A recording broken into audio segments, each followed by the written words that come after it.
বাড়ির ভেতরে গিয়ে তৃষা ছোটবেলার অনেক গল্প করল।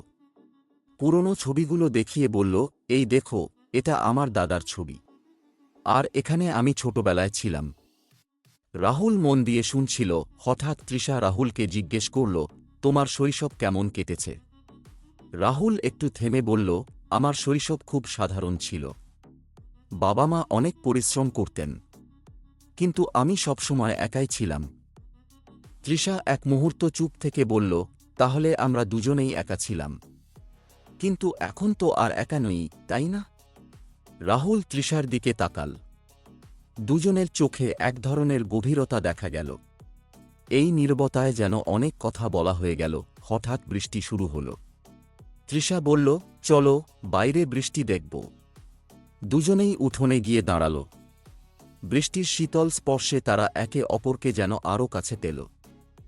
বৃষ্টির পর আকাশে রংধনু দেখা দিল। তৃষা বলল, রাহুল, তুমি কি কখনো ভেবেছ যে প্রকৃতির এরকম সুন্দর মুহূর্তগুলো কারো সঙ্গে ভাগ করে নিতে কত ভালো লাগে? রাহুল কিছুক্ষণ চুপ থেকে বলল, হ্যাঁ, কিন্তু কখনো ভাবিনি এটা তোমার সঙ্গে ভাগ করব। তৃষা হেসে বলল, তাহলে কি এটা কাকতালীয়? রাহুল গভীর স্বরে বলল, কাকতালীয় নয়, এটা আমাদের গল্পের শুরু। তৃষা বিস্মিত হয়ে তার দিকে তাকাল।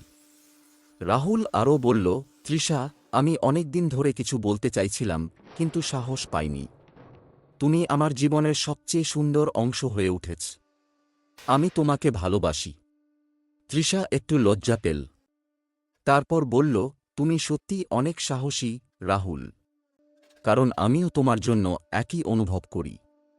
তবে ভাবিনি তুমি এত তাড়াতাড়ি বলে ফেলবে।